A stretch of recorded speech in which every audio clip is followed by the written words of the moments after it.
మధ్య భారత్లో జరుగుతున్న మానవ హననం పైన సిపిఐ పార్టీ స్పందిస్తూ హననాన్ని ఆపివేయాలి, ఫేక్ ఎన్కౌంటర్లు నిలిపివేయాలి, దానికి బాధ్యులైన అధికారులపైన చట్ట ప్రకారము చర్య తీసుకోవాలంటుంది సిపిఐ పార్టీ. అందులో భాగంగానే ఇందిరా పార్కు ధర్నా చౌకులో జరిగిన ధర్నాలో పశువ పద్మ గారు మాట్లాడారు.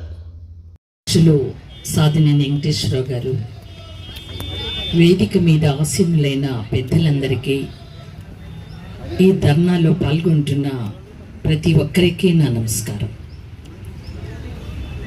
ఆపరేషన్ కగార్ను ఆపాల్సినటువంటి, ఎత్తివేయాల్సినటువంటి అవసరాన్ని ప్రథమంగా మన రాష్ట్రంలో గుర్తించి సిపిఐ రాష్ట్ర కమిటీ ఆధ్వర్యంలో బషీర్బాగ్ ప్రెస్ క్లబ్లో సమావేశాన్ని నిర్వహించడం జరిగింది. ఈరోజు ఇక్కడ మనం నిర్వహించుకుంటున్న ఈ సమావేశంలో కూడా ఆపరేషన్ కగార్ను ఆపాలి అని, ఎత్తివేయాలి అని, ఛత్తీస్గఢ్లో ఇటీవల కాలంలో కొనసాగిన దమనకాండపై, హత్యలపై, ఫేక్ ఎన్కౌంటర్లపై సుప్రీంకోర్టు సిట్టింగ్ జడ్జితో విచారణ జరిపించి నికరంగా దీనికి బాధ్యులైనటువంటి పోలీస్ అధికారులను, అట్లాగే అమిత్ షాను కూడా కఠినంగా శిక్షించటానికి చర్యలు తీసుకోవాలి అన్న ఒత్తిడి కేంద్ర పాలకులపై తీసుకురావటం అవసరమని భారత కమ్యూనిస్టు పార్టీ భావిస్తోంది. అందుకు కొనసాగే ప్రజా ఉద్యమాలలో, పోరాటాలలో సిపిఐ ప్రధాన పాత్ర నిర్వర్తించటానికి సంసిద్ధంగా ఉన్నామని ఈ సందర్భంగా నేను మీ అందరికీ తెలియజేసుకుంటున్నాను. మనకు తెలిసినంత వరకు 2023లో ఛత్తీస్గఢ్లో అధికారంలోకి వచ్చినటువంటి పాలకులు 24వ సంవత్సరం మొత్తంగా మావోయిస్టులని 194 మందిని చంపటం, దాదాపు 801 మందిని అరెస్టు చేయటం, 742 మంది తిరుగుబాటుదారులు లొంగిపోవటం.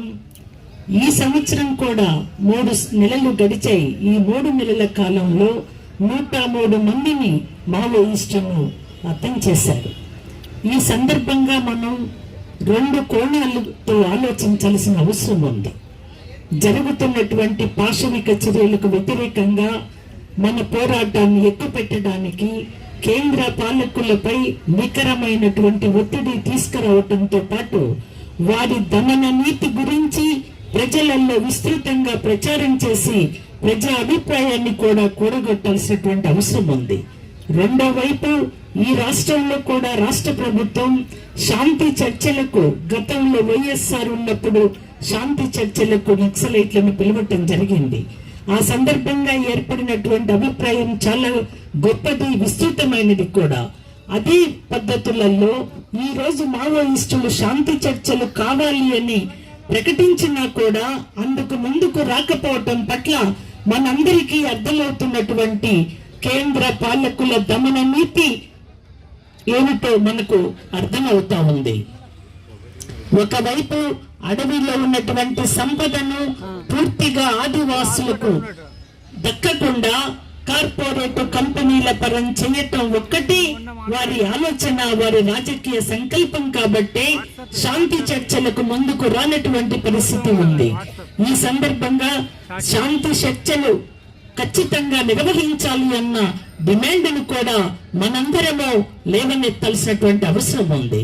ముఖ్యంగా మన రాష్ట్రంలో కూడా రాష్ట్ర పాలకులు అసెంబ్లీలో తీర్మానం చేయటం ద్వారా ఒకవైపున ఛత్తీస్గఢ్లో సాగుతున్న దమన కాండకు వ్యతిరేకంగా తీర్మానం చేయాలా, రెండో వైపు మావోయిస్టులు కోరుకుంటున్నట్టుగా శాంతి చర్చలకు సిద్ధం కావాలి కేంద్ర ప్రభుత్వం అని ఒత్తిడి తీసుకురావడానికి రేవంత్ రెడ్డి గారి ప్రభుత్వం ముందుకు రావాలి అని ఈ సందర్భంగా నేను కోరుకుంటున్నాను. ముఖ్యంగా రెండవది మావోయిస్టులకు సంబంధించినటువంటి పందాకు సంబంధించిన విషయంలో కూడా ఈరోజు విస్తృతంగా చర్చ జరుగుతా ఉంది.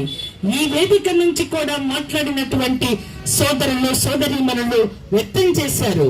నిజంగా శాంతి భద్రతలకు సంబంధించిన సమస్యగానే కాక ఒక రాజకీయ ఆర్థిక సమస్యగా మనం దీన్ని గుర్తించి చర్చించమని సంవత్సరాలుగా పాలకుల ముందు మన డిమాండ్ను లేవనెత్తినా ఎలాంటి స్పందన లేదు. దానికోసం ఖచ్చితంగా ఒక ప్రజా ఉద్యమం నిర్వహించటంలో మావోయిస్టులు కూడా ప్రజా ఉద్యమాల్లో భాగస్వాములు ప్రత్యక్షంగా కావాలి అని నేను అభిప్రాయపడతా ఉన్నాను. ఈ మధ్య కాలంలో నేపాల్కు నేను 2-3 సార్లు వెళ్లి రావటం జరిగింది కొన్ని సమావేశాలలో హాజరవ్వటానికి.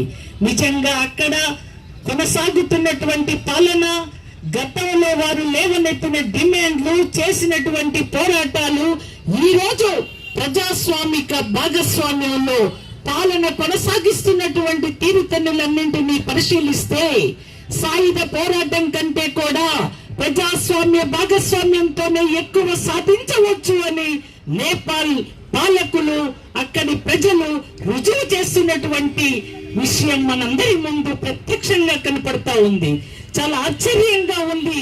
వాళ్ళు ప్రజలను ఒక కార్పొరేట్ కంపెనీలకు వ్యతిరేకంగా వాళ్ళందరినీ కోఆపరేటివ్లుగా ప్రజలను అందులో చేర్చుకుంటూ ఎట్లా కార్పొరేట్ కంపెనీల వ్యాపారాలకు, వారి ఉత్పత్తుల అమ్మకాలకు వ్యతిరేకంగా అక్కడ ఆ పాలకులు తీసుకుంటున్నటువంటి చర్యలు ఉన్నాయో చాలా సంతోషంగా కనపడింది.